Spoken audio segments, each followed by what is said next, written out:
year. B94.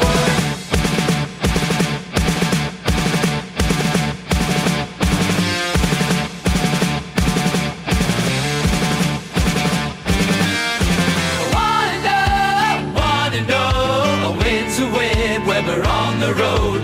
Wanna know. Here we go, Steelers. Here we go.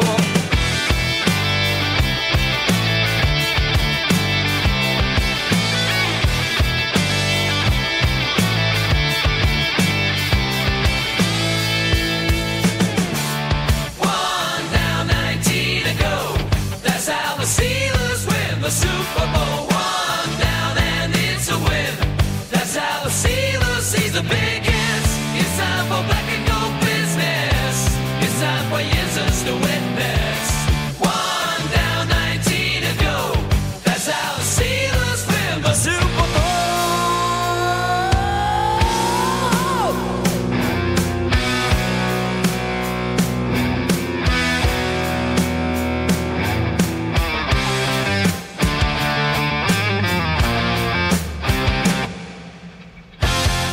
From a fight in a lantern, have you heard?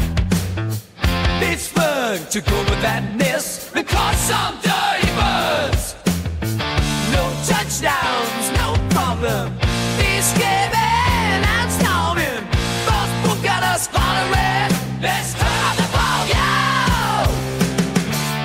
One down, 19 to go. That's how the Steelers win the Super Bowl. To win. That's how the Steelers season begins. It's time for black and gold business. It's time for users to witness. One down, 19 to go. That's how the Steelers win the Super Bowl.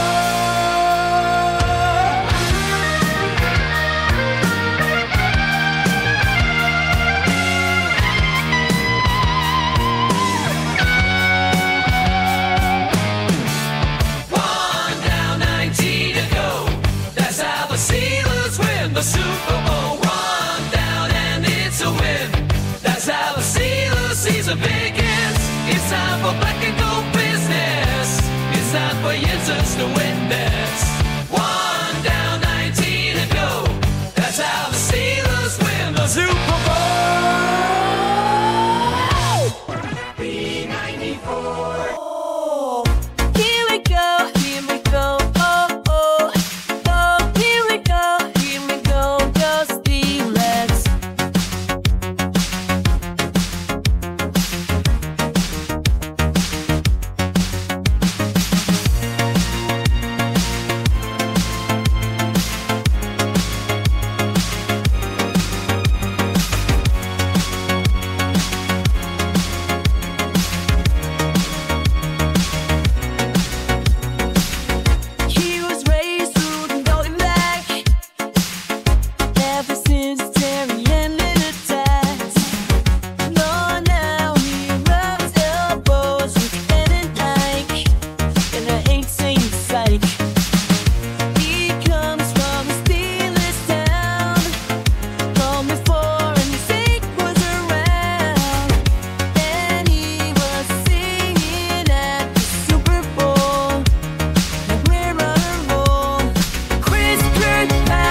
Sound the battle cry. Battle cry, battle cry. Boots on the field, yeah. We make some noise. We make noise. We make noise. The black and gold swarms with a heart of steel. Of steel, of steel, of steel. Tomlin's at the helm. At the helm, at the helm. And it's all so real. So real, so real, so real.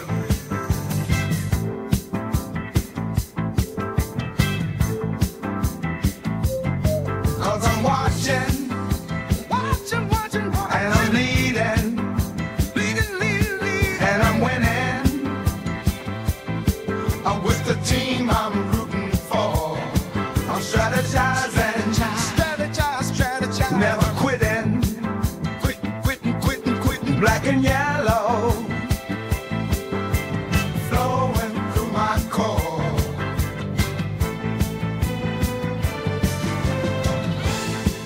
Cause it's crunch time, crunch time, crunch time, crunch time.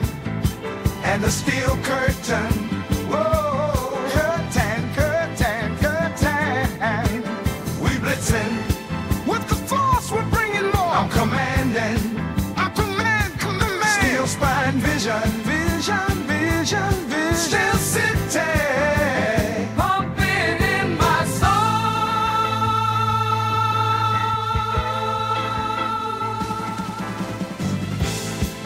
We got the power, power, power in every hour, hour, hour.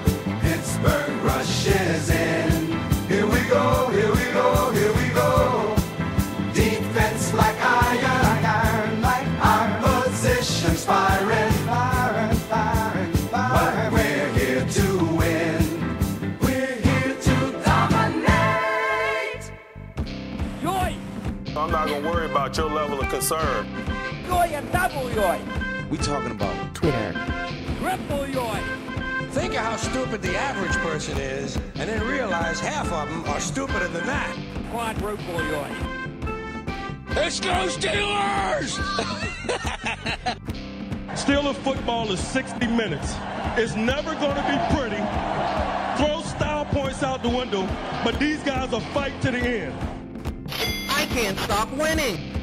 I can't stop winning. 1-0. We mock ourselves.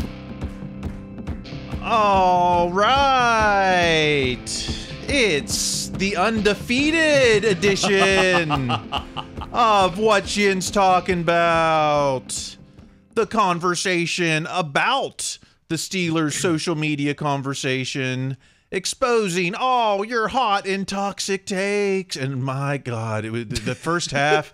I thought I was like, I was just like, we're going to have to reformat this show. I cannot do this all season. And that was might have been the second quarter. It's got to be even before the 2-minute warning. Like, yeah. Oh, man. I was just like, I'm not going to be able to do the 18 weeks of this. Luckily, it's a 60-minute game. I almost forgot. It's a 60-minute game. I am Kyle Kreis. Across from me is Greg Benevent. Hello. We've got a unique show today. You know, everyone else is, well, let's grade the performances and, you know, let's talk hot takes and narratives. Nope, we're doing unique things to produce unique results. Coming up on today's show, we've got Steeler fanatic, Steeler Nation, tried and true member of Steeler Nation since at least the Dynasty era, I learned. Wow. It's from the podcast Name Drop. If you're not familiar with that, you may know him as the tenor in NSYNC. That's right, Chris Kirkpatrick, Steelers fanatic. Coming up on the second half of the show. Wow. Yeah, no one else. I'll call that an exclusive. Absolutely. And I would just like to wish I could tell myself back in 1999, someday you'll be on a Steelers show with the guy from NSYNC. Yeah. Yeah, few can say that now. By the way, this is the show that E. Hayes on Spotify says, "Oh man, after this first game, there will be so many hot and toxic takes. It will be like Christmas for the show." I can't wait. Keep up the great work. Thank you, E. Hayes. I don't know if it's Christmas. It's more like the nightmare before Christmas, I think. But E. Hayes, with that comment, I just want to remind you, man, hey, do an iTunes review, and you are in the running for our giveaway. By the way, not too many people. You might just get the giveaway. Do you want the prize of your choice? I would get that iTunes review in now. If you want the Double Yoy book or the Dick LeBeau book, I've got the Tom Moore book. I haven't dipped into that yet, but I'm trying to get him. But I've got that. Right. If you like reading, then this is the podcast for you. Yeah, this is the podcast you're listening to. Okay, so we told you Chris Kirkpatrick is coming up in the second half. So let's wait. Let's stop the caucus and let's get to these takes. Starting with the first fan to go. At Steel City Guy 84, Will the Thrill. Oh, are these out of order again today? Stop going backwards. Are you kidding me? Yeah, I'm done with this ish. Season effing over. Fire Smith, fire Tomlin, fire Khan. This is an effing disaster. All the money they spent was wasted. The media is going to run wild on the Steelers and Tomlin. Hope you're ready. That was at 2:39 p.m. Eastern. I was going to ask for the timestamp. Oh man, so if this is 2:39 Eastern, so then that's late in the first half, early in the second half. That's wow. That's a strong showing to be the first fan to utterly lose their mind. And he's not done yet. We've got the whole narrative here. At 3:11 p.m., Steel City Guy 84, Will the Thrill. I want all of you to hold me to this. I'm officially never watching another Steelers game ever again on my own terms. I will only watch when I have to or at a friend's house. When you have to, there's only 17 games. I'm apparently the reason the Steelers are cursed. If you want to blame someone, blame me. It's me. Okay, I might blame you. And then when the game ended, Will the Thrill. This is the worst win of all time for the Steelers. There has never been a game ever they won where they've never seen an end zone and penalized like 15 times. Might be the worst win for any team in the history of the NFL. Worst win. It's still a win. Oh, man, I should have stretched before this podcast, Kyle. I am spent already. I'm not a 60-minute man up for this. Okay, first off, my first thought when we watched the second tweet was, this is about more than the Pittsburgh Steelers. And then I saw the third tweet, and I thought, this might be a bit. But I mean, just because of the point of even if you had the most hater take on it, the Steelers didn't have that many penalties. I mean, like in this game, go against them, they really didn't. I mean, if you were going to be the most hater, you weren't going to be able to get to that level of delusion. But yeah, that is. But what an amazing example of how your mind can just be shredded by if you don't keep track of yourself. Like, that was textbook stuff. Or if you spend all your time on Twitter, this is how you devolve to. I guess. I mean, because part of me was like, I don't know if this person actually watched the game. Well, they weren't watching the game in 2017, our last playoff win against the Chiefs, when it was 18-6 on 6 field goals. And you want to talk about the worst win ever? Might be up there too, as far as, or a lot of other wins in the last year. Because again, the worst win ever. That was the first part. I was like, well, maybe this is a bit, but I don't know. But if it's a bit, this person has committed to it so much that you can't commit to a bit like that enough without it kind of committing to you, kind of the abyss staring back into you, kind of thing. We're gonna live that life. Yeah, Steelers Nation is living that life, and it's the hater. That person's living a life. I don't know, actually. So, was it a good or a bad win? I guess that is the question. At Tom Franklinson. Yeah, we won, but we should not be celebrating. This was a sloppy game. Defense is still great. Offense is flat like usual. Winning a game with no TDs against a subpar defense is just embarrassing. How embarrassed were you after this win? More embarrassing than the Bengals game? Than the Browns game? Than the Ravens who had 3 opportunities in the end zone? I would be more embarrassed to be any of those 3. 100%. And also, how subpar. I mean, because this is wrong on so many different levels. How subpar a defense is that? I mean, I don't know if it's that subpar at all. I think at worst, it's average. It might actually be better than that, the defense the Falcons have. Moreover, it's week 1, so every team is a little sloppy in week 1. I wouldn't say it's the tightest game, but they certainly played it fine. Also, I'm not going to take your tweet seriously about how bad the offense was in this game if you don't mention the time of possession. Okay. I mean, you can mention the no touchdowns, and that is something that should be fixed, sure. But the time of possession is what won this game as much as the defense. All right. Well, let's get a more positive outlook on this. At Steelers win 109, Minka Berg Steelers. I normally don't feel this way, but I don't think no touchdowns was as bad as it seems, especially considering if refs weren't awful, we would have had at least one more possession and that pass interference wouldn't have been called. How well we moved the ball. It's the first game of the season. You kind of said that. Fields was starting on 2 days' notice. That wasn't the full playbook. The touchdowns will come. They had opportunities. We had just 1 yard at half last season opener. Can we be like, oh, if it wasn't for the refs, this would have been a great win? Is that fair? I mean, I think it's a very good win regardless. Yeah. I don't think we have to go to the refs. 2, this particular account is, I believe, what you call chaotic good. Like this one can be, it can be a little bit hater, it can be a little bit good, but it's always a little chaotic. So this one I'm always a little wary of. I think this is one of the first times we've brought them here on the show.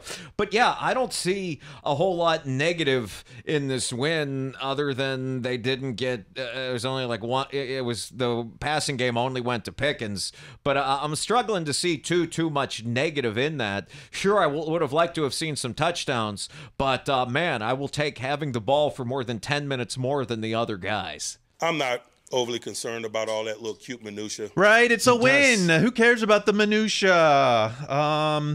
But there's some questions that have emerged, including the return of a classic. QB22 +2. Where are you? We've got some work to do now. QB22 +2. Who are you? We need some help from you now. You know we got a mystery to solve. Which QB do we want in gold and black? But don't get sad. If QBs do what they should do, then they can earn themselves a yellow jacket. All right, I thought the song would be retired, but QB22 +2 is back. How did we use that before? If today's 24, how did we ever use QB22 before? I don't know. Well, what do you mean? Were we saying that last year? But it was. Yeah. But was it 24 last year? I think you might have done +1 or 22 again. I'm trying to remember. I imagine you could just keep adding the pluses. Unfortunately, hopefully this is the last version for some time. Okay, well let's talk. It's QB controversy time. It only took. I guess it's been all off season, but yeah. Ever since Russell Wilson lost that fight to the blocking sled. All right, so let's see if we can just do a couple quick hits here. At the Brick 00 Harold, as bad as the Steelers look on offense, Justin Fields is way better QB than Kenny Pickett. Okay, that sounds promising, unless you're at Curly Q's. I don't see much difference between Pickett and Fields. Okay, well, is there a tiebreaker? How about at THF Cav AV? Decent game from Fields, all things considered. But the way you guys glaze over him, he is not better than Pickett. If he is, it's by 1%. Well, do we need to compare Fields to Pickett? Is there a comparison? I mean, one, we flat out don't have to. But two, I mean, even if you were going to, the thing with Fields is that ceiling, rather that lack of a ceiling for his talent is always there. I mean, how many first downs did he get just running by himself, if not setting up a third and much more manageable? And the pass to Pickens at the end of the first half was amazing. I mean, when you think about across his body, across the field, and thankfully that George got his foot out of bounds without realizing it. But that's the kind of thing, you can't say Kenny Pickett couldn't do that, because like 99% of NFL quarterbacks can't do that. Yeah, that's a ding. Okay, so we don't need to compare him to Pickett anymore, right? How about let's just compare him to Russ at Sean Wise M 60787. Sean Wiseman. Have to keep Fields as a starter. He brings a dynamic that Wilson can't bring. Yeah. Okay, well then what about at Steelers LIX Burnerberg? Great win, but if there was any doubt, there isn't anymore. Russ is QB1. Do we have a clear number one after 1 week? I was very impressed with Fields. I was very glad for the win. I think it's a good win. Also, at this moment, maybe it's just wanting to get all the presents out. I'd like to see what Russ can do. I do believe that when Russ is healthy, they'll put him, or is all the way healthy, they'll put him in as the starter. I don't know when that's going to be. I think we've been lied to, or not. If not lied to, then at least some very exaggerations about Russ's health. But I do think I was impressed with how the offense looked with Fields. But man, Fields still in that first drive. I know it was jitters, but not great with the snap and a couple things with fumble. And that's what Tomlin's thinking about as much as anything. Yeah. And I would like to see what this offense looks like with an even more accurate passer who maybe can't run 7 yards on 3rd and 4. But man, maybe somebody that can get the ball into some tighter windows and knows the tighter windows into which they can get it. I'm not going to soothe you with hypothetical scenarios. We need to see it. We need to see it before we can speculate. Yeah. Okay. Well, then this is pretty interesting. At Ledyard NFL Draft, John Ledyard. Tomlin pretty clearly not committing to Russ as a starter, even when he's fully healthy. Was asked about it twice and avoided answering twice. In my opinion, he always wanted it to be Fields. It's just a matter of if Fields can legitimately earn it. He's getting a long runway for sure. But I thought, we were hearing from, was it DK in the offseason that, they're already thinking about Russ long term and, pole position all off season. You tell me on the first lap you can lose the pole? Well, I think the truth is that if you commit to Russell long term, there's a lot less long term. I mean, compared to Fields, in the end, Fields is a much younger guy. You can have Fields for 10 years, and then he'll be still younger than where Russ is now. So I think for the best case scenario is, Fields becomes the franchise quarterback in the next 96 hours or so. But I do think that Russ is still the number one guy because I don't think Tomlin's fully ready to commit to Fields yet. And this is where even I'll say they didn't score a touchdown. Yeah. I was impressed with the win, and I thought Fields did a great job, and I think he's good. I think the team's fine until Russ gets hurt. But man, it's not like Fields went out there and put up a Mahomes game, a Josh Allen game, a Lamar game, Yeah, he didn't earn a $50 million contract in week 1 in Atlanta. So, I hate to look ahead, but it's that's the decision that's coming up at the end of this season. In all likelihood, yes. Okay, well, how about at MP Frazier, Mike Frazier, call me crazy, but quote, ponder his inclusion, unquote, sounds an awful like Russ is going to have to win the job back. How does Russ win the job? It's either Fields would have to be hurt or turn the ball over. Yeah, and I think that's Either of those things are not impossible, and the former is likely. I mean, for months, I said on this podcast, hey, if you want Fields to start, he will eventually, because Russ is going to get hurt, and the same thing's going to happen to Fields, unfortunately. I mean, a running quarterback, even an apex athlete in the prime of his life, behind an offensive line that played well, but also isn't all Hall of Famers just yet, is going to have to be out for a minute, is going to miss a game or so, most likely, at bare minimum. So Russ is going to get his chance one way or the other. Hopefully, provided Russ heals fast as well, of course. Is this just all like we want to be super precautious because we know how tough the schedule is at the end of the season, and we need everyone to be healthy for hell-raising season? Well, I think they've tried to be as cautious with Russ's injury as possible, and they still re-triggered it. Yeah, we're not getting all the info on the on the injury. And we never did. That blocking sled, I think, tried to block Russ back. Okay, well, let's go to at Scarpizio. Speaking of the blocking sled, I think it's important to remember they fired their strength coaches this offseason and brought in a new group now known as the CAF staff, and they might have cost Russ his job. Life isn't fair. Russ hasn't really talked at all, but right.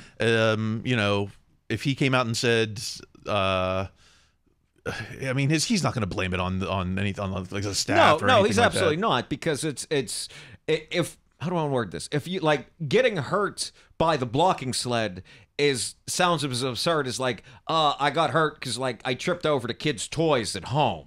Like it's one of those just impossible things that can happen because anything can happen in life. I mean, it is extraordinarily bad luck and it's deeply unfair. I mean, but unfortunately, it's just in this unimaginably competitive industry, it's the kind of thing that can cost someone their job. I don't think that's the case. I do think we are going to see Russ play for the Pittsburgh Steelers this season as the starting quarterback, but it's that kind of just bizarre thing that's horrible and can happen. Let's get the other side of the story from insider at Mark Cabali. Mark Cabali. Russell Wilson is QB1 even if Mike Tomlin isn't going to soothe you with hypothetical scenarios. All right, so if he's not practicing this week and he's 100% healthy for the Chargers, you think we're just going to throw him in there, or is there going to be next Tuesday still we're going to see how practice plays and blah blah. Well, I take much of Tomlin's comments in this last press release to be I don't want to have to commit to something before I know all the facts. He doesn't know what Russ's health is going to be like soon. He doesn't know how it's going to go with Fields, and he doesn't want to commit to something that could end up being wrong. So I thought he took a nice tack of, hey, we'll let our participation be our guide. I do think that when Russ is 100% healthy, Russ is going to start, but I forget who brought it up. A tweet, and it might have been Carbali, actually, which makes me think of it, is an 80% Russell Wilson enough to start over 100% Justin Fields? Is it 75% Russell Wilson able to start over 100% Justin Fields? That's what Tomlin has to try and kind of navigate, and that seems even more challenging than the starting tackle puzzle. Yeah. We can't speculate and regulate. Yeah, that's some tough algebra there, right? What percentage Russ? We haven't even seen. So if we can't, as fans, compare, we can't be like, well, I'll take a 75% Russ. Because all we've seen is that rough first half against the Bills. Like, we have no idea. And the Lions. That drive against the Lions. Okay, well, will this data play into your decision? At David M. Todd. David Todd. LOL, no comment. It's the passing chart for Justin Fields. And once again, does it look like 2023 all over again? The middle of the field is completely empty. But 17 for 23 are the numbers. And well, he had a couple bad throws early on, but nothing that were nothing that was pickable, nothing that was turnoverable. I was going to say interception worthy, but pickable is so much better. This is one of the ones reading that tweet actually made me lose a little bit of respect for David Todd, because no, seriously, because everyone made the right point about, whatever you think of the Falcons defense, and I think it's better than a lot of folks think, is that they're excellent at safety. Like, the Steelers know how good Jesse Bates is. And that Simmons guy was all-pro, last year, second team at the Broncos. So they put those guys in the middle. Why on earth would Fields throw it down? What is the point of that? Like, you could have challenged him once. Okay, and then there's your interception. It turns the whole thing awry. Like, yeah. He didn't urinate down his leg. That's the thing, man. Justin Fields, bladder strong. And this is the argument for bladder strongness at Pittsburgh Sports, Steeler Takeaways. This was intentional on the coaching staff. Tomlin would rather win a close game than endure the risks it takes to score a lot of points, even against suspect teams. He's extremely risk-averse. Well, this turned into, I think, a negative after it started off as a positive. Mm-hmm. But it was it seemed like that was the game plan, or is Fields just being super risk-averse? Well, I like the idea of Fields being risk-averse because I imagine that's what they've spent all spring and summer and now into fall drilling into his head. I mean, what was the main problem with Fields in Chicago? He turned the ball over. Well, let's overcorrect for that. And also, too, we were saying it's risk-averse. Yeah, because they were playing with it was always a close game. I mean, the furthest the lead ever got away from them, they were down, 4 points and won at the half. Yeah. Maybe if they're down 10 points, then sure, maybe we're not risk-averse, but then we're in an entirely different world. I'm fine with being risk-averse as long as you're leading or in the game. I don't see, because that tweet can also be read as taking risks for the sake of taking risks. Yeah, which is stupid. Yeah, when you were leading the game for 30-some plus minutes, that was new. That's new in recent history, isn't? Yeah. Yes, that's new going back to 2018. Yeah. I mean that Yeah, even Ben, liked playing from behind. Right. That's last year. How many comebacks did Ben have? Yeah. All right. Well, let's turn to the playbook. These are the new leads. These are the Glengarry leads. How did Arthur Smith do with his first look at the offense? At Habaneros 21, Spicy AC. Arthur Smith is clearly not the answer we've been looking for years. What? Is there a second opinion? At Kurt Popejoy SW, Grandpa. No, this isn't what I wanted. Oh, everything's out of order. Well, let's talk about. Here we go. At Lawfly Pixels, James. Even with the miscues, the Steelers' offense is already much better than it was under Matt Canada. What is we're saying the Canada word already, but the verdict seemed to be this was a goodly called offense. I don't know how to gauge that necessarily. I'm willing to gauge it by time of possession. I mean, it's last year they got absolutely crushed in time of possession, even the games they won, and it wore the defense down, if not in that game, then in the rest of the season. This game, they controlled the ball. The offense controlled the game more or less from, the middle of the second quarter on, if not earlier than that. So, yeah, that's a well-called game. You have the ball. The other guys don't. I'd love to play that game against all these high-flying offenses that they're going to see sooner rather than later. Yeah, good point. We're gonna see. Yeah, we'll be behind at some point. And here's the smartest tweet we've already. This is the best tweet of the 2024 season. We're about to see. Let's get to it. Mm-hmm. At Joe Frick. Underrated stat from the game. The Steelers only had 1 3-and-out today. Huge, and it was the one to lead the second half, I believe. Right? I think so. Yes. Enough said right there. I mean, that's what. How many times did that happen last season? Even when they get the ball in good field position, they get the ball in bad field position. They had so many 3-and-outs, and that's what they didn't have. I mean, yes, I'd love touchdowns, and boy, those better come. But I'll take this as a first step to be able to control the ball and thus control the game. Yeah. Yeah, I think everything was a 3-and-out last year that we didn't score on. Right. There wasn't a deep pass to somebody. And again, they were able to do this against a good defensive front with how many rookies? How many guys, rookies and second-year players? 2 guys playing their first ever starts, Spencer and Zach. Jones in his second year. I mean, it's, hey, that was impressive stuff. Arthur Smith. He's a black and gold type of a guy. Yeah, he's earned his hypercycloids in week 1. But, it didn't take long. Well, not last season, but I guess in 2020, it took the first set of 3-and-outs for people to call Matt Canada Fiechner Burger Ball. Which I think was the first series, actually. Yeah, the very first series. So we made an improvement this year because the Canada comparisons came a little bit later. Let's go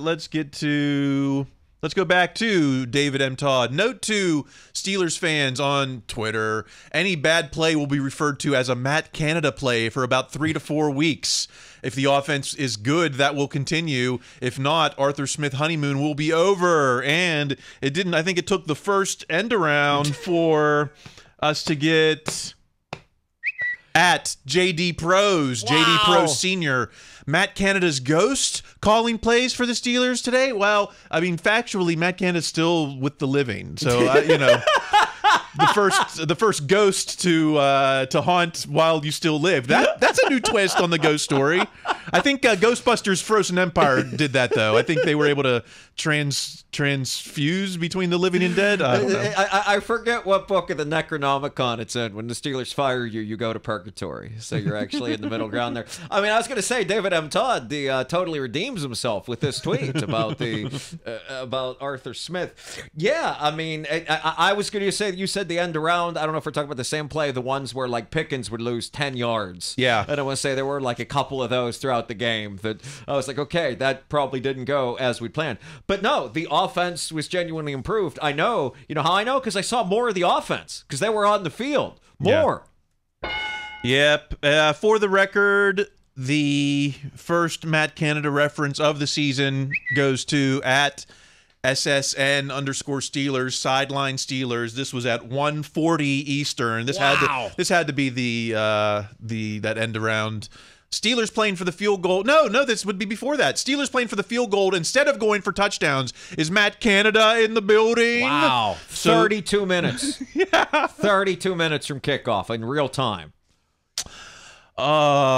Should we take our break now? Let's take a break. We'll talk to Chris Kirkpatrick, and then we'll come back in the second half, and we'll break it down by positions. We got receivers talk, we got O-line talk, and we got to talk defense. Might as well mention them at some point. Might as well mention this 2008-esque defense, this 78-esque defense. All right, we will be back with Chris Kirkpatrick, Steelers fanatic.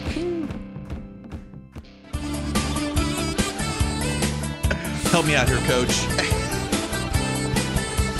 Joey Porter, William Gay, Terry Bradshaw, Zara Way, Darren Perry, Jordan Berry, David DeCastro, Andy Russell, Jason Gilden, Yancey Thigpen, Kendall Simmons, Cameron Hayward, Connor Hayward, Green, Mean Joe.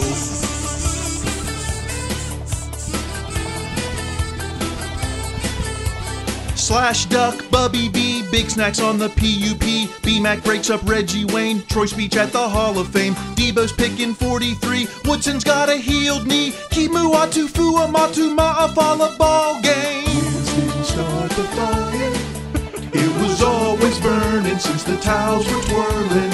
Yins didn't start the fire, but we're still beholden to the black and golden. Tony Dungy, Todd Haley, Harbaugh with the Hail Mary, David Little, Brian Hinkle, Harrison punt block, Bettis fumble goal line, Tomlin crossed the sideline, Wallen keeps the dream alive, Wildcat walk-off, Bill Dunn, Eric Green, AB's got a winning lean, Donnie Shell and Jack Ham, Presley Harvin, Guy and Stan, Dick LeBeau's deception, Deshae's interception, Quiver Quake, Carnell Lake, immaculate reception. Didn't start the fire, it was always burning since the towels were twirling. Yins didn't start the fire, but we're still beholden to the black and golden. Taylor pick Off Hasselback, Tommy Maddox comeback, Ryan Clark, Myron Cope, Jim Clack, Chris Hope, Willie Parker's TD run, Danny Smith is chewing gum, Big Ben to Santonio, Steelers win the Super Bowl. Rocky Blyer back from Nam, OT walk-off Mendenhall, Marcus Gilbert Faneca, Colbert trades for Minka, Mel Blunt's got a new rule, Fuqua's got a new spool, Tunch is in a new booth, fans are chanting Friar Moose. Didn't start the fire, it was always burning since the towels were twirling. Yins didn't start the fire, but we're still beholden to the black and golden. Whizzin', Huntin', Pickett, Ken, Rooney goes to Ireland, Hines, Ward, Webster, Noel is crowned the Emperor, Frank becomes a general, Trickery from Randall L, Vance Mack, Banasack, Ferrier, Charlie Batch, Willie Williams third down, Gary Russell's touchdown, Mason's got a first round grade, better play some Renegades. Didn't start the fire, it was always burning since the towels were twirling. Yins didn't start the fire, but we're still beholden to the black and golden. Lambert's grin, Cowers chin, TJ's got a sack again, Lynn Swan's twinkled toes, Roethlisberger's broken nose, Juju lays out perfect, Perla's playoff perfect, Stallworth's catching 14, Bryant's flipping Cincy, Wagner with the INT, Boswell's kicking 50s, Timmons, Woodley, bathroom brawls with Jeffrey, turkey eating killer bees, Pouncey and Dermody, polkas at the parties, 6-sticky Lombardi. Start the fire, it was always burning since the towels were twirling. Yins didn't start the fire, but when we grow old, it will still be black and gold and gold and gold and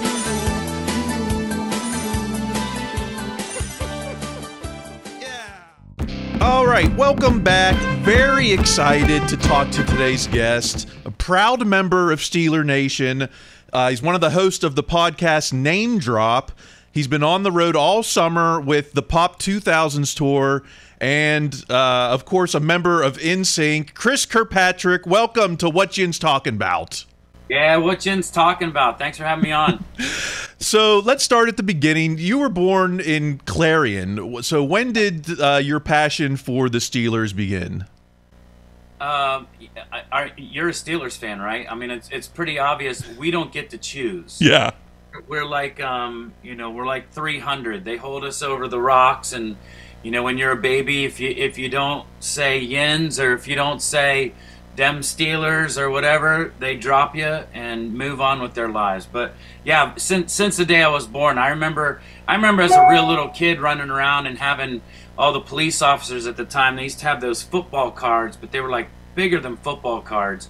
And I got me Lynn Swan, John Stallworth, Jack Ham, Jack Lambert, Rocky Ball, all the good ones. So, my whole life, I mean, I'm Pittsburgh all the way. Who were your favorite players over the years? Was it those dynasty guys, or who were your favorites, I guess? Well, number one on my list has always been Mr. Swan.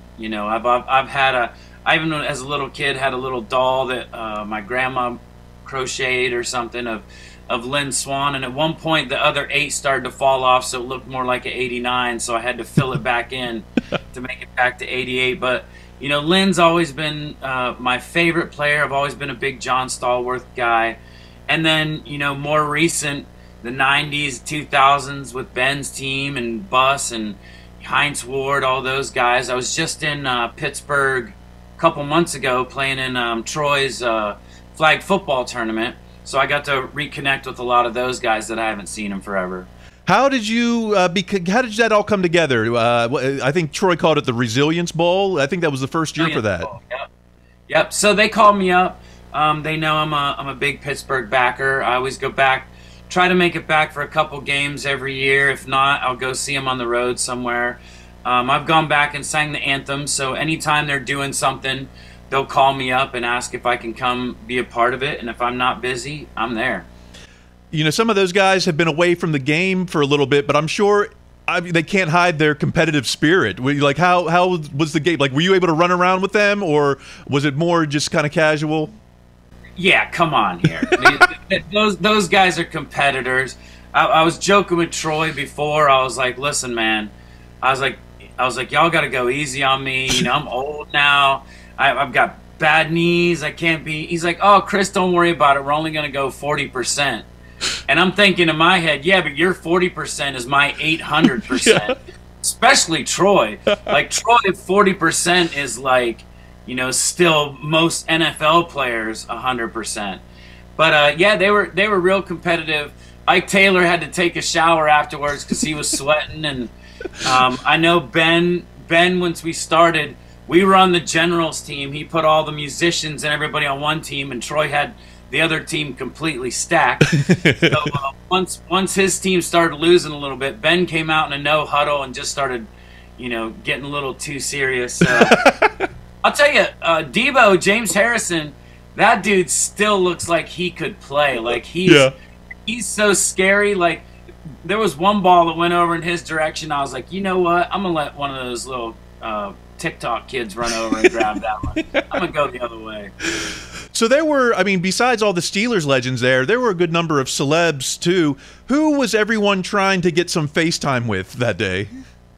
Well, I think mostly, you know, it's funny, but I really think all the Steelers. Yeah. You know, Ben and Hines, Bus, Cordell, Heath, all those guys came in, and as soon as they showed up, you know, Ryan Shazier, everybody was kind of flocking around them, even the musicians. Like, you know, we had Chip Eston, we had, you know, a bunch of guys, and we were all just trying to get around the Steelers. Like, hey, how's it going, guys? Can we take a picture with you? And they're like, yeah, sure. I want to talk about the podcast Name Drop. So how does the show work? So basically what it is myself and Brian McFadden from MTV's old era of TRL. Him and I have been really good friends for a long time, and he was like, man, we got to work together. We got to do something together, and came up with the concept and the idea and of doing a podcast. And we were like, well, what are we going to talk about? You know, we want to make it interesting. We don't want this just to be like a website. Like, everybody's got a podcast, but we were thinking, and as we were talking about who we could have on, we realized all we would do was like name dropping. And when you're with friends like that, it's different. But when, you know, if I'm with people I don't really know and I'm talking about, you know, Justin or somebody like that, you feel like, man, I'm just sitting here name dropping. So we're like, why don't we give people carte blanche to name drop? And that's kind of what we do. We talk to celebrities, we talk to people in the business, and we ask them about these stories that nobody gets to hear usually, because it's not a story when you're promoting something you just throw in there. It's a story that, oh, by the way, one time I was at this party and I was catering for Nelson Mandela. You know? So, you know, we get a lot of really cool stories that you don't typically get to hear from other celebrities. I imagine you can name drop a ton of people, but are there any Steelers in your phone contacts? Oh man, I've got current Steelers. I think the only one I have now is Cam. I used to be good buds with Ike, Ben, Bus, Cordell, all those guys. But as current Steelers go, you know, I'm running a little thin. My era is a little older than these kids that are out, these whippersnappers that are out there playing. But yeah, it's still fun, and I think you know, I think as it goes, the older Steelers are in my phone more than the newer. You know, this isn't necessarily Steelers related, but still probably a name drop moment when you performed at the Super Bowl halftime show, 2001. You know, I'm sure the performance itself was a whirlwind, but what do you remember most about that whole experience? Well, I remember we're performing at a halftime show, and I'm thinking it would be only better if the Steelers were there. Yeah. And I look across the field, and it's the Ravens. So it was gut-wrenching for me. I was like, well, I guess I got to be a Giants fan now. But, you know, that's one of those moments that you pinch yourself, like, you know, how did I get here? And more importantly, you know, what is going on in my life that this is what I'm doing? Like, I'm out here performing at the halftime of a Super Bowl, and coming from where I came from, like, that was never on the list of things that I would end up doing. Awesome. So the Steelers are currently 1-0. How are you feeling? First place in the North, baby. How are you feeling about the team? What are your expectations? Boy, I think I'm like everybody else. You know, I'm sitting there watching, going, who knows who's going to show up, because they've got such great weapons. The defense always looks so good.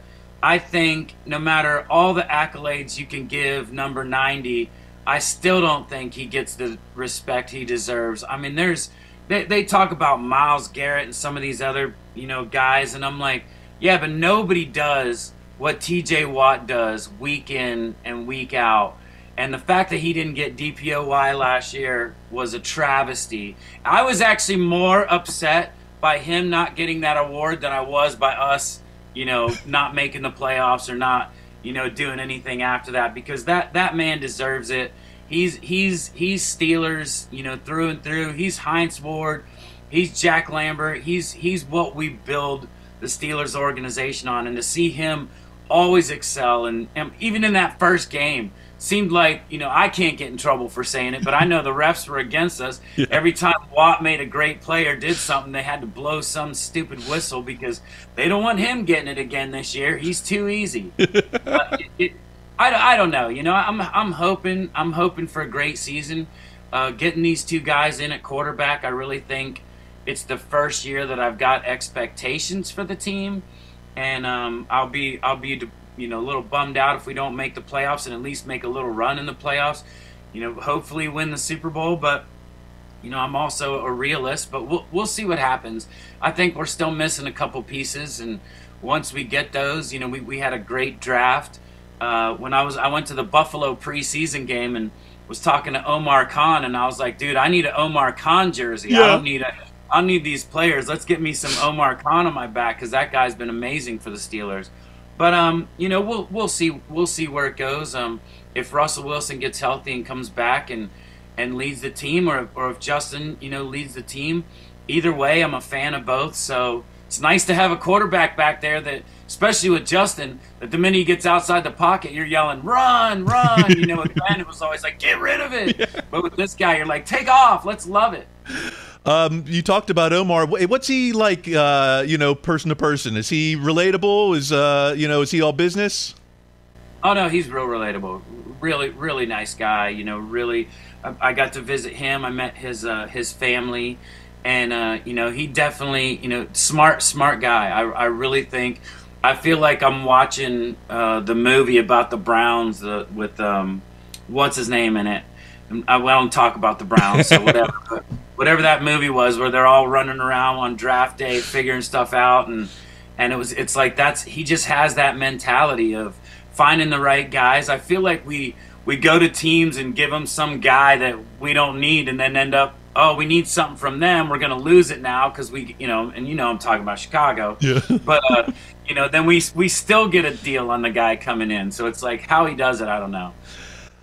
I know you're like a Nashville guy now. Is your son old enough to be a Steelers fan? Are you pushing black and gold, or letting him choose his own favorites? Well, let me tell you, when it came to college, I was like, he was born in Nashville. He's 6 years old. I was like, I'll let him pick. He starts picking all these weird colleges. But then last season, he wasn't really into football. Started right before this season started, he got Madden NFL. And he really started playing it and loving it. So I'm like, all right. He goes, Dad, play me. I'm like, all right. He goes, I'm going to be the Vikings because I love Justin Jefferson does the gritty and all this. I'm like, all right, well, I'm going to be the Steelers. Knowing that I've played the game way more than he has. So about 8 TJ Watt sacks later, he's like, Dad, I want to play the Steelers. So now he went to a game when he was about 2 where I sang the anthem, and we took him to the Buffalo game, and he got to meet Cam, and he's a big Najee Harris fan, so he calls him Nashy Harris when he plays on the game, because my son's name is Nash. Oh, nice. So yeah, I tricked him into becoming a Steelers fan, but he's black and gold for sure. That's great. Well, you can listen to Name Drop wherever you get your podcasts. There are a few East Coast dates left on the Pop 2000s tour. I'll put a link for those tickets in the show notes. Chris, thanks so much for taking the time. I just love talking to Steelers fans, so I appreciate it. Yeah, thanks for having me on. Appreciate you. Go Steelers. We'll see you at the Super Bowl. Go Steelers. All right, very cool to talk to Chris Kirkpatrick.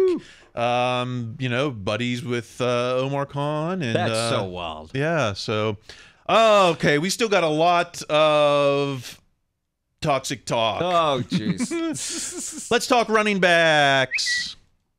At Tommy Jaggy. The fatal weakness in Najee's game is speed. This run has to go for more than 4 yards. I don't remember what this play was, but I don't either. He's highlighted what looks to be an open field that Najee only got 4 yards on. The stat line was 20 carries for 70 yards. That's only 3.5 yards per run. He had 1 catch for 9. Mm-hmm. But watching the game, it seemed he had a bigger contribution than this stat line, maybe. Absolutely. And again, I don't mean to keep harping on it, but that contribution can be seen in the time of possession. He also had a 20-yard run.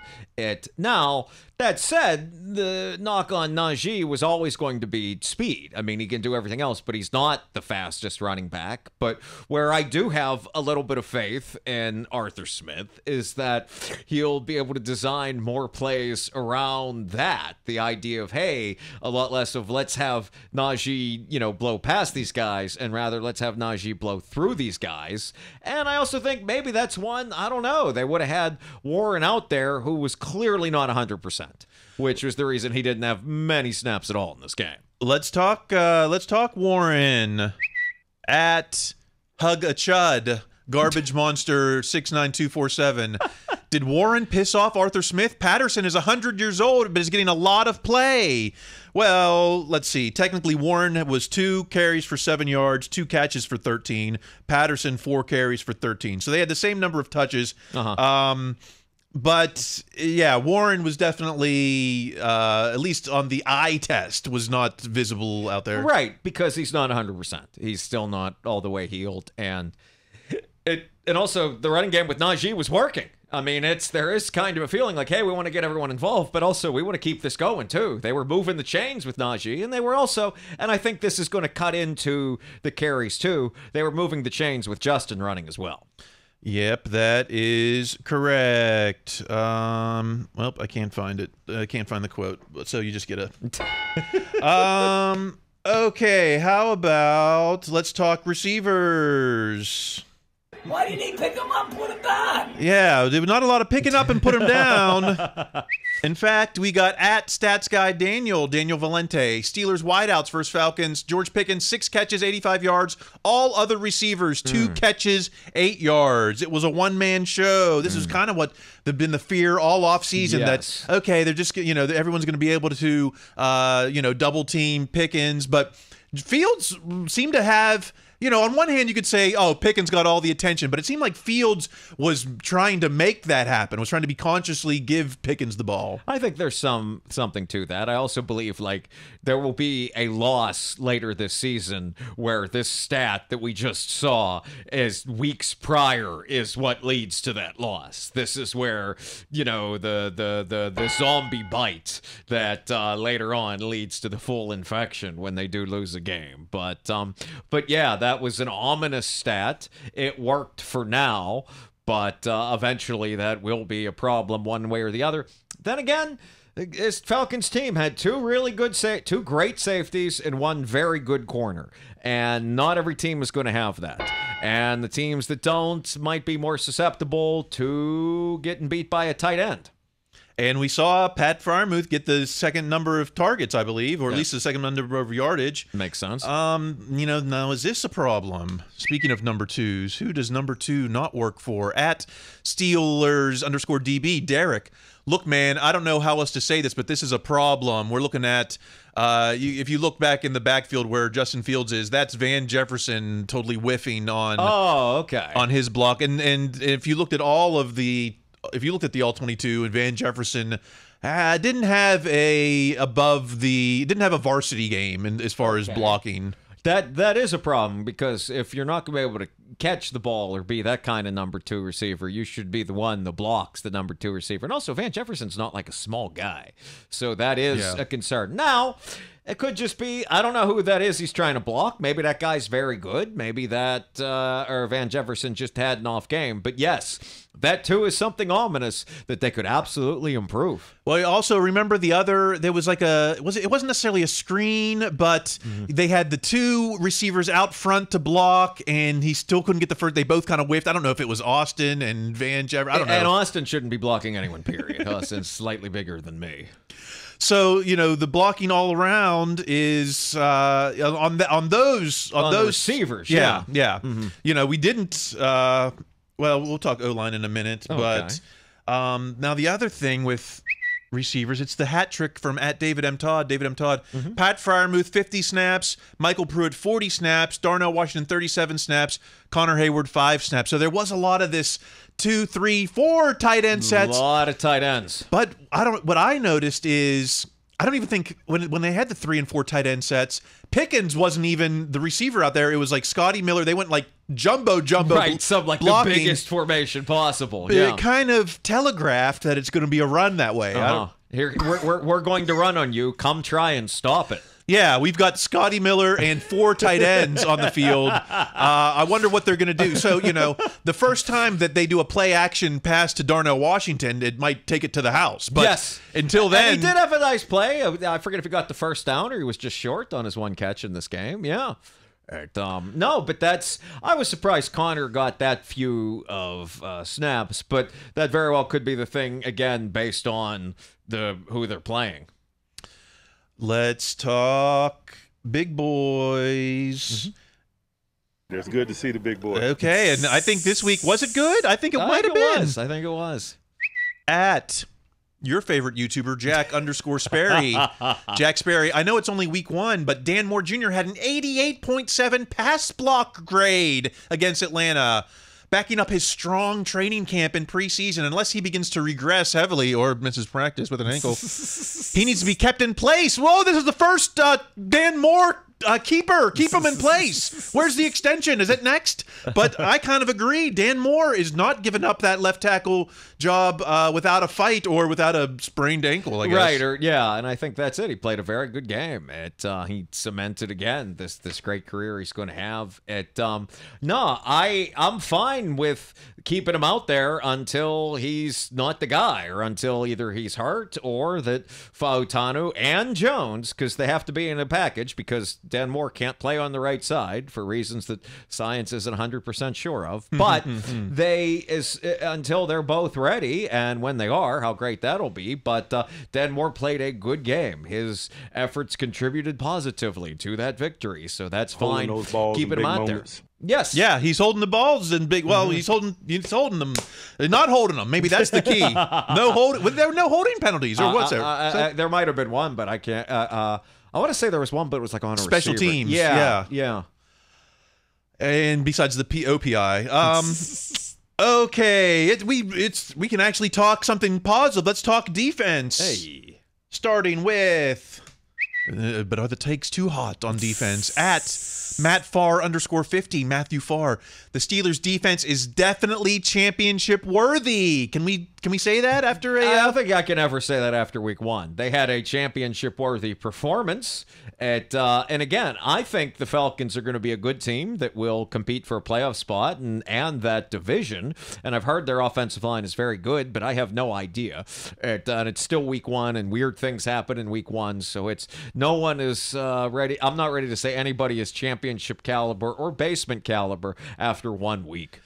And we're always just one injury away, right? It's like we can't lose a Joey Porter Jr. We can't lose a TJ Watt. Who left the game for a minute, right? Didn't he? Didn't Joey step out for a few plays? I think he for 2 snaps, I think, But, I'm just, it's like Cam Hayward even. I'm afraid what happens with just one injury. Larry Ogunjobi, who played a very strong game. Well, let's talk about the line at Faribault, FB, Nick Faribault. Steelers D-line is just winning up front. This is good Falcons. This is a good Falcons line this is a good Falcons O-line too. I can't stop winning. Winning on the D-line. However, though, it seemed like maybe just on a casual watch, it seemed like the Falcons kind of did what they wanted on the rush. 21 rush attempts, 89 yards. But the Steelers D-line did have 4 QB hits and the sack from Montrevious Adams. Yes, and also the Steelers aren't going to face a better running back all season. They could go to the Super Bowl. Okay, is that a hot take or is that true? I think that's pretty much true. Okay. I'm sure. You just saw the 49ers game, and they brought out some guy out of the stands that ran for 120 yards. So, there's obviously more to it than that. But Bijan Robinson is the most highly touted running back prospect in how many years? He's just great. And that's not to say that other teams won't have effective rushing attacks against them. Baltimore's going to send Lamar and other guys, and Chubb will presumably be back with Cleveland, but Bijan Robinson is a different kind of beast. Okay. And to keep it, even I know that, so to keep it, the yardage down where they did, because it's not like he ever took over the game. It's not like he ran around 4 dudes and went off for 60 yards. Like, that kind of thing didn't happen. Yeah, okay. Do not tease me. Oh, don't tease me with this. Although, it's like they did put Cousins in good positions, though. If Cousins would have been as good as Pickett, then, they might have been able to Kenny convert more of Pickett those. wins that game for the Falcons. There's no doubt. Okay, well, there's still some toxicity out there at Teach Heart Mind. Educate the heart and mind. Patrick Queen is out here looking like Devin Bush. Seriously, man? Wow. Patrick Queen only had 1 tackle. He wasn't the game changer, but I think that the rookie Wilson was amazing. But he was also saying that Queen was kind of calling out the Atlanta plays also. Yeah, because Queen is the green dot, as I remember after when we used to talk about the drama of that all the time. Wilson, in his first series, catching Robinson from behind and saving a touchdown was amazing. That was, I remember we used to think, was there too much hype on Wilson during the preseason? And no, there wasn't, not through 1 week. What I took Queen to be is that on a defense that has TJ Watt, Cam Hayward, Joey Porter Jr., not everyone is going to be the star every week. There are going to be games where Patrick Queen himself has to be the guy, and this just happened to not be one of them, in large part because the defensive line was winning so much, as Faribault said. Can't when everyone's a winner, I can't complain about that. Let's talk secondary. At Terrizzi 6, Demetrius. People who hated the Dante Jackson to Steelers trade right now, and you get the clown meme. And I got to say, I'm wearing the clown meme today because for a week. It's I was skeptical, but he seemed to. The whole secondary seemed to. Besides that blown play, which. Was that a Beanie Bishop error, or was he expecting someone behind him? And also, that is the great tight end. It's not. They're going to see a lot of good tight ends, but that guy's really good. Yeah, against an undrafted rookie. So, right. But I also, I think somebody posted the stat that it might have been a Carolina Panthers fan that Dante Jackson had 1 less reception than Deontay Johnson. But I think he also did drop the interception, and the Panthers are most likely the worst team in the NFL. So I think it's whatever you look at Deontay Johnson, his stats this year are just going to be weird anyway. But Dante Jackson was certainly there, and he was going to be the guy that you knew they were going to try and go at instead of Joey Porter Jr., and wow, did he hold up. He dropped 1 interception. He sure didn't drop the second one in what was the game-clinching play. What do you think about bringing back Terrell Edmonds? Do you think that has anything to do with what we saw on the field, like a Beanie Bishop, or I don't even know who else took snaps in the secondary? Well, Elliott had the other. Elliott had a great game. He played very well. Yeah. I imagine Edmonds is a lot of both depth and special teams. Edmonds is, it's been a long time since Edmonds was a first-round pick. He's bounced around a lot of practice squads and played a lot of special teams since. So and he didn't get any shorter. Yeah. And he certainly didn't get any less strong. He might not be quite as quick as he ever was, and quick was not his game. But he's certainly a guy that knows the defense, can play with these guys in a pinch, and can contribute on special teams. So I think that in and of itself is pretty good. Do you think he would become maybe the nickelback on at least on running plays? You know, have an extra guy. He has the size in the box there. I mean, maybe, but I think they like having Elliott there too. I could see him spelling Beanie Bishop from time to time. Yeah, I mean they like that big nickel package, but they do like KZ so much to the point that they didn't bring back Terrell Edmonds earlier. Yeah. So I think Edmonds will get a lot of play on special teams, and I wouldn't be surprised to see him out there every now and then. But my guess would be it would be not dissimilar to on offense the Connor Hayward snap count. But Terrell Edmonds can play in a pinch. All right. Well, I think that we got the band trying to take the field here. Yeah. They found wins, engaged, and win and win. 1-0. Yeah. Okay. 1-0. We're not going to hear Renegade for what? I know. How long? Wait, when's 2 weeks? Yeah, not this week. The week after. Chargers. Yeah. Oof, that's going to be a test. That is. Can't look ahead though. We got Denver first. We want a place they traditionally. I was going to say they don't traditionally play well, but no one traditionally plays well in Denver. And we're up against a rookie QB. I mean, can we bring back Dick LeBeau for one game? All right, we've got odds and ends here, starting with at @A_Saunders_PGH, Alan Saunders. Defensive end L.C. Greenwood is among 6 Steeler players nominated for the Pro Football Hall of Fame class of 2025 for consideration by the Seniors Committee.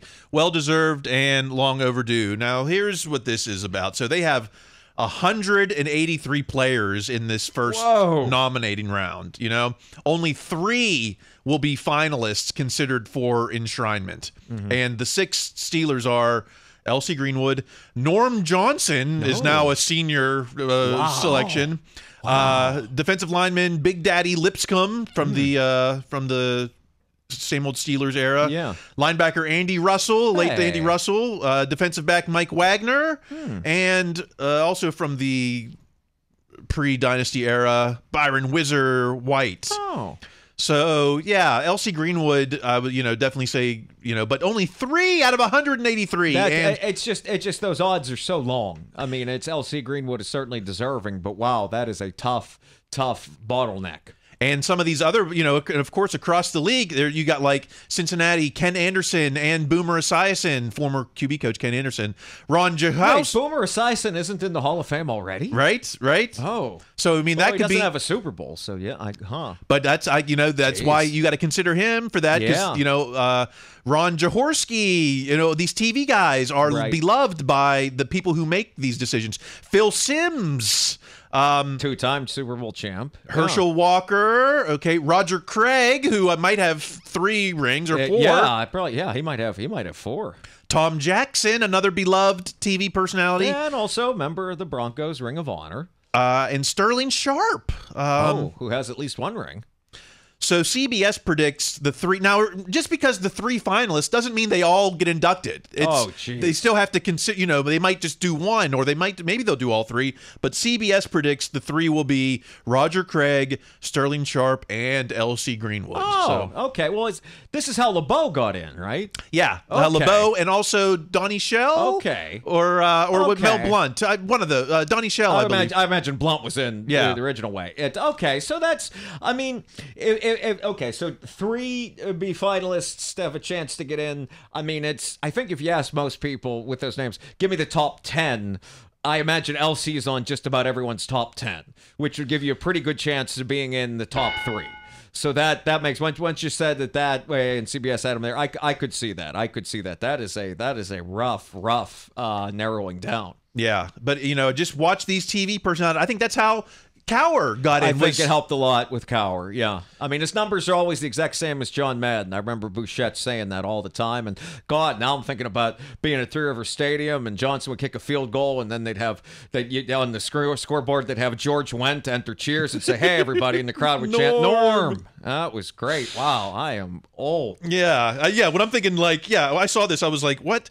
Norm Johnson, senior pick? But now it's just, if you played before the year 2000, you're now considered a senior selection. Wow, so, well, 25 years, yeah. Yeah, all right. I'm getting old too. Okay, the final thing comes from, it's not even from, we got to go to TikTok. Uh-oh.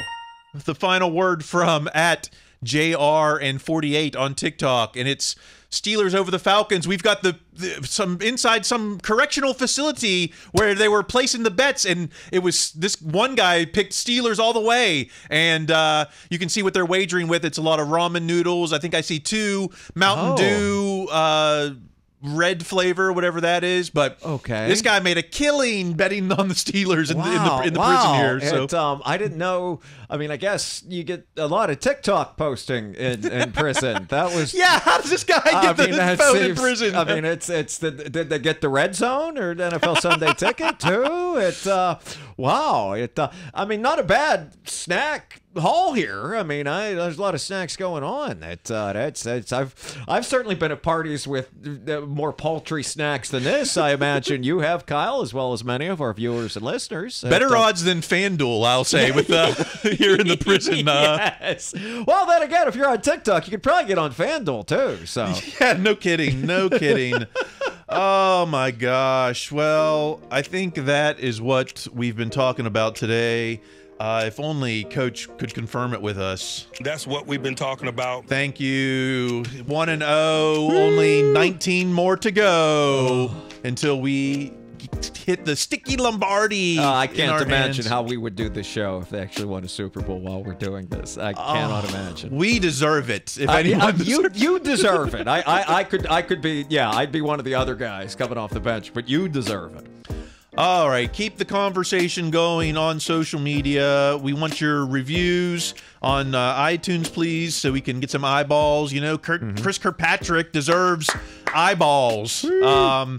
Next week, we're going to have a historian from the Heinz History Center. Hey, talk about some, we'll talk about all things Steelers, pre-dynasty maybe. And, of course, all the takes from week 2 against Broncos. Follow me on TikTok or wherever at Kyle Kreis. Greg, how about yourself? Instagram at Greg Benevent, B as in boy, E-N-E, V as in Victor, E-N-T. You can see us in the Los Angeles area this Saturday at Flappers Comedy Club in Burbank. Otherwise, we'll be right back here. Same Yinzer time, same Yinzer channel. Until then, keep listening to your coach. Be their best selves. That's going to be required. Stay in school.